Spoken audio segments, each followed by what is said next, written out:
One of the major benefits of crypto is that you are your own custodian, but unfortunately this comes with the added responsibility of making sure that your funds are secure, because there's no insurance if you lose them. But this has led to certain individuals devising more and more devious methods for trying to part you from your hard-earned funds, so stick around and let's talk about them. Hey guys, I'm Sprague, and one of the things the mainstream media loves to use as ammunition against crypto is when people lose money to scammers. They often laud this over the crypto community as a reason for not getting involved or holding your own funds, and saying that traditional finance is far more secure. But in actual fact, this isn't the case at all, because as long as you don't share your private key with anyone, there is no way that an attacker could actually get your funds. But no one sets out to get scammed or reveal their private key, and it's on you to know who or what to avoid to not lose your funds. So stick around and I'll go through the top 5 different methods that scammers can use to try and steal your funds. And stick around to the end because I have an overarching piece of advice that applies to every single one of these methods that I'm going to talk about. And just quickly before I get into the content, if you do enjoy my videos, please consider subscribing down below. Thanks. So starting with one that should be the easiest to avoid, we've got giveaway scams. Giveaway scams are a form of social engineering where a scammer will try and trick you into sending them some amount of crypto to get something in return, usually a doubling or tripling of whatever you sent to them. Those of you who have played RuneScape will be very familiar with money doubling scams, but in crypto they tend to work like this. Scammers will set up a very legitimate looking website, livestream, or even go as far as to hack the social media accounts of influential figures and then promote a giveaway that requires you to send your crypto to them to be eligible for a reward. Some of you might actually remember when this happened to Elon Musk a few months ago, which actually led to one individual losing 10 bitcoins, which at the time was worth $500,000, and the reason he trusted it was because it came from Elon Musk, or so he thought. This is the big problem with these scams. They prey on people's fear of missing out and stop you thinking rationally about what's actually going on. Why would Elon be giving away millions of dollars for no reason? Why would he require you to send him crypto before he gives you any sort of reward?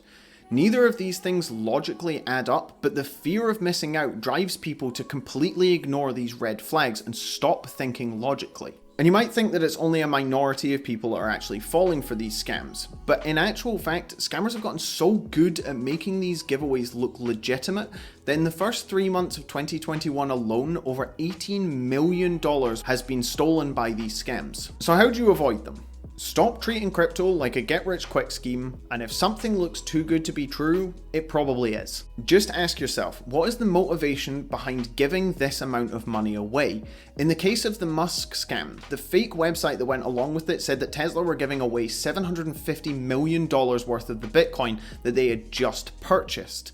But why would they? Because that amount is more than any lottery or giveaway in history, and they would get absolutely nothing in return. If you cannot see a reason why a company would be giving away any amount of money, then it's almost certainly going to be a scam. And a good rule of thumb to have is, if you ever have to send crypto to receive crypto, it's a scam. Next we have confidence schemes. This is possibly the most dangerous type of scam on this list, and the one that you need to be most vigilant about keeping an eye out for. Because whereas other scams have a formula or a set of things that you can look out for, confidence schemes can actually take many different forms. This makes it incredibly hard to identify them and take preventative steps unless you are really looking out for them. This is made doubly bad by the fact that most confidence schemes aim to try and become your friend. So whereas with, say, a giveaway scam, you know you've made the mistake straight away and can take some preventative steps or not send any more money, confidence schemes often will try and get you to feel compassionate for the scammer and keep sending money, effectively bleeding you dry. As I mentioned, there's no formula for these. They might approach you because you've asked for technical help online, or you've asked to do some due diligence on a coin, or for any other reason. It could be a friend of a friend of a friend reaching out to you about a new investment opportunity that they've found. These could all be confidence schemes. Once a scammer has made contact with you and you've engaged with them, they will then try and scope you out as a person. This will involve trying to get a general idea for how competent you are with crypto, how compassionate you are, and really any other personality traits that they could use to manipulate you with. Due to there being so many different attack vectors within confidence schemes, I'm mainly going to focus on competency for the 2 examples I'll give. This is because crypto has quite a high bar of entry once you actually get involved within the scene, and this is one that catches a lot of new investors out. Let's say you're a newer investor and you're having problems trying to get your Exodus wallet to actually display your portfolio properly. So you go online and you ask a question hoping that someone will help. And in response, someone reaches out to you privately saying that they can take you through a few steps that might help. They might seem genuine enough, and they might even take you through some genuine debugging steps that you'd be able to find publicly for Exodus Wallet. But invariably, none of these will actually work, because chances are they know what the problem is and they're avoiding doing the thing that will actually fix it. However, this is when they might suggest to you that you should try restoring your wallet using your seed phrase. At this point, they'll have you download an updated version of the wallet, or they'll have you run a command in your terminal that they give you to run. And at this point, it's over. You've lost your funds. The updated wallet could have been stealing your private key as you typed it in, or the command, while looking very official, could be sending your private key off to their remote server so they can take your funds. And in this sort of scam, because they are making constant communication with you, they know exactly when you've given them your seed, so they can drain your account almost immediately after you've done it. And there's probably a lot of you thinking, well, I wouldn't fall for that sort of scam, or I know what I'm doing. But the thing with confidence schemes is, just because you wouldn't fall for one, doesn't mean you wouldn't fall for another. So a second type of competency scam is actually the reverse of this situation. Let's say I'm a scammer and I create a wallet, and the first thing I do is I load it full of $100 worth of whatever the flavor of the month shitcoin is at the time. Now I take to Reddit and I say that I bought whatever shitcoin because my friend told me to and they told me how to buy it, but now I'm having troubles getting it out of my wallet to sell it again. Then, after replying to a few of the comments from people trying to help, I'll accidentally leak the private key for my wallet. Now, while there's a lot of people who wouldn't actively go out to scam, if a private key lands in your lap and you think you've got the opportunity to make $100 worth of crypto for absolutely nothing, a greater percentage of people would probably take that opportunity. So you grab the private key and you go to the wallet and you realize that there's no ETH in the account. And to transfer out these ERC20 shitcoins, you need to supply the gas fees. So you transfer enough ETH into the wallet to get that money back out, and your ETH is instantly gone. That's because I've set up a script that looks at that public address, and as soon as any ETH is transferred into that wallet, it immediately transfers it back out to one of my other wallets, scamming every single person who saw that private key and thought they'd just help themselves to a newer investor's crypto. So if these scammers can get you whether you know what you're doing, don't know what you're doing, you're compassionate, you're not compassionate, or experience any other emotion that they could use to manipulate you, how do you avoid these scams? Firstly, don't be greedy. Don't expect something for nothing. If someone approaches you with an investment opportunity that can make 10% a month, or a new investment scheme that has guaranteed returns, don't respond. If anyone approaches you with a way to make free or easy crypto, or even just post about it online, treat it with absolute skepticism. And secondly, educate yourself on just general crypto concepts, because it'll be far harder to scam you if you know what you're talking about, and you'll pick up on these red flags a lot easier than you might if you don't know what you're doing. And at the end of the day, if someone approaches you for any reason one-on-one online, do not trust them. It doesn't matter who they are, what name they have, whether they're verified, unverified, do not trust them. Because at the end of the day, it's really easy to break into someone's social media account and try and use that influence to trick you into doing something you don't want to do.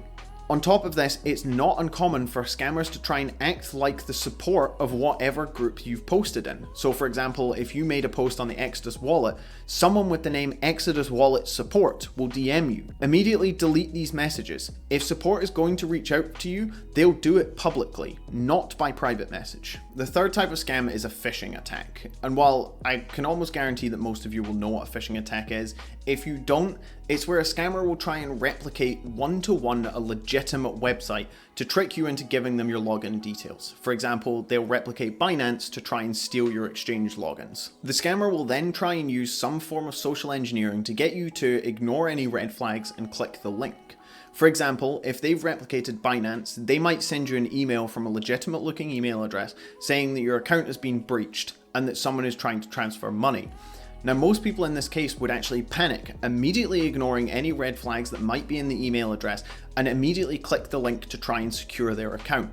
But by doing this, you've just given the scammer your login details. Fortunately, this sort of scam is extremely easy to avoid, and the number one way to avoid being caught out by a phishing attack like this is actually also the way you should be storing your crypto, which is on cold storage. If you aren't storing any of your funds on an exchange or a website that has a login, and you're following the rule of never share your seed with anyone, a cold storage device cannot be phished because your private key is never leaving the device. However, not every coin is compatible with cold storage devices, particularly with newer coins, so sometimes you are going to have to store it elsewhere. So in this case, treat every link you receive with skepticism. Whether it's from a friend, a stranger, a company, it doesn't matter. Immediately be skeptical of every link that you receive. The link itself is usually a giveaway, but in case it's not, look for other things in the context of the email. Are there grammatical mistakes? Is the logo correct? If it's for Binance, does it have your anti-phishing code? All of these things could give away whether or not the site is legitimate or it's a phishing attempt. And finally, just a catch-all, if you receive an email from a company with a link, don't use the link. Just go to the company the same way that you normally would. If you receive an email from Binance saying your account's been breached, don't click the email link, just go to Binance and log in like you normally would. This is a surefire way of never being caught by a phishing attempt, because you're never clicking the dodgy link they give you and always just using the link you always normally use anyway. Now, our fourth type of scam is technically not a scam, but where would a list of ways to lose your crypto be without talking about malware? Malware can be used for stealing your private keys, keylogging your online logins, or even hijacking your clipboard, so when you try and make a transaction out of your cold storage, it will switch out the receiver address with one that they have put onto your clipboard for you.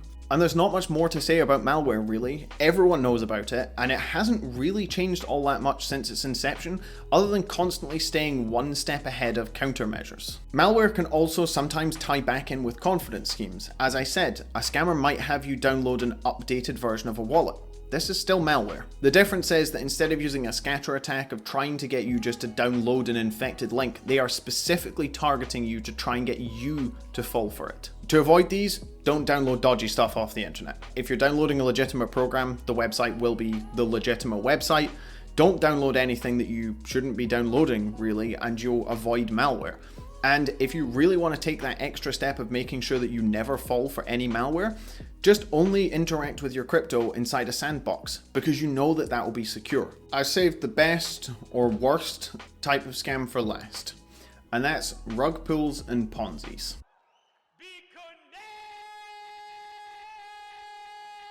These are extremely common in the crypto space, and in theory, they should actually be fairly easy to identify. If a coin has no intrinsic value, stay away from it. If the only reason you're investing in a coin is because you think it's going to moon, stay away from it. If you're shilled a coin and you can't find any unbiased information to do due diligence on said coin, stay away from it. And finally, if the person shilling you that coin is a social media influencer, particularly if they're not even in the crypto space, then absolutely stay away from it. Anyone can make a token and invent a backstory or purpose for it. If you haven't already, go watch CoffeeZilla's videos on Save the Kids token or Million Coin, because he does a great job of analyzing and breaking down these two scams. Now, while Million Coin hasn't technically rug pulled or isn't technically a scam yet, TechLead has lied about the actual foundation of the coin. The whole point was that it was meant to be backed by $1 million of his own money, so that every coin was always going to be worth $1.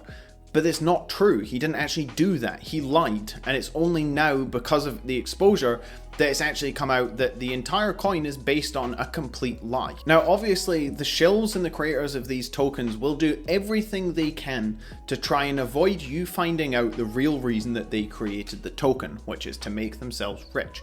And they will try and convince you that it's a legitimate project with legitimate use cases. And the people who've been suckered into it will shill the coin to you because they don't want to think they've made a bad investment. So any contrary information that they find, they'll discount. So if it's a token that you've been pitched or shilled, firstly, before you buy any, go on Token Sniffer. And immediately it will tell you whether or not the token you're buying has been flagged as a scam. Now, If it hasn't been flagged as a scam, the next thing you want to look at is the smell test section, but in particular, the similar contracts part. If you see in this section that there are identical tokens to the one that you're looking to invest in created before the one that you're looking at was, then while it doesn't necessarily mean that the one that you're looking to invest in is a scam, it does mean that there are identical copies of your investment out there on the market, which means that yours has no unique selling point. For example, let's look at SHIB.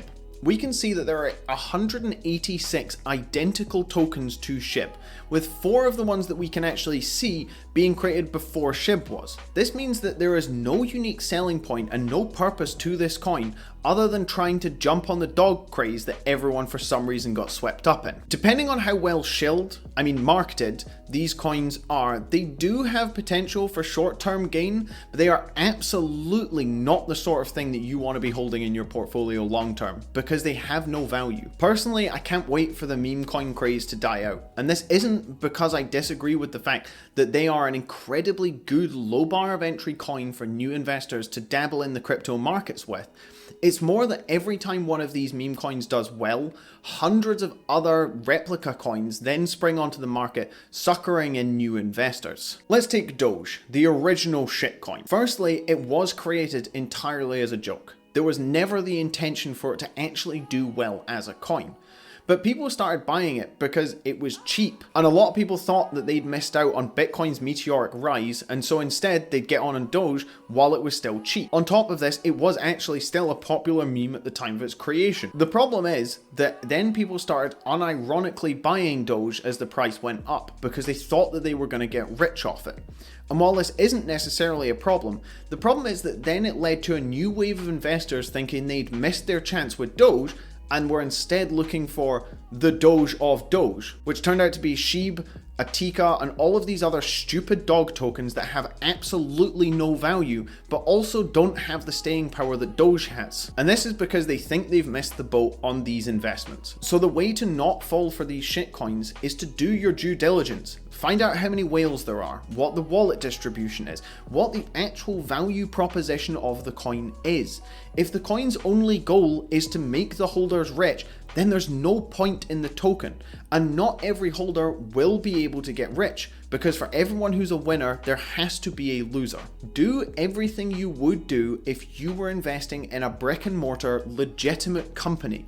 Because if you don't do that level of due diligence, then you are just putting your money in the hands of an anonymous online individual who you are for some reason entrusting to make you wealthy. Which leads me into my overarching advice for not falling for any of these scams. One major selling point of crypto is its relatively low bar of entry. It's extremely easy to just download Coinbase and buy a coin.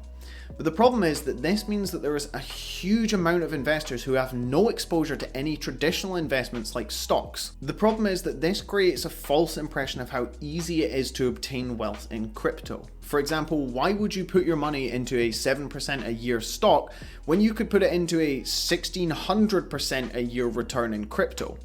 The problem is that most people who've come from a traditional investing background know the reason these returns are so high is because the risk is just astronomical. This might seem like a no-brainer to those of you who come from having a diverse portfolio of stocks, real estate, and crypto, but you'd be amazed by how many people in the crypto space think that returns are almost guaranteed and that crypto's already proven its stability and it is just for some reason a money printer. And this has led to an entirely false sense of security in crypto, where everyone believes that crypto's entire purpose is to be altruistic and make the holders rich, when in actual fact, it's no different to the traditional finance sector. We've just got here early. The cons and the scams that used to be pulled and gotten away with in the traditional finance sector have just moved to crypto. And the problem is that, yes, while people are getting rich, not everyone is. And in fact, for every one person who's holding the right coin, there are thousands holding the wrong one. And this is why, despite the fact that everyone hates shills, the biggest crypto YouTubers are shills. It's because everyone wants to get rich, and for some reason they see crypto as their golden ticket. There's a known phenomenon that the faster that money is gained, the easier it is to spend and lose again. This is the reason why most lottery winners and gamblers end up with nothing even after they've had a ridiculously big win. So when people get lucky in crypto and suddenly 10x or 20x their investment, two things happen.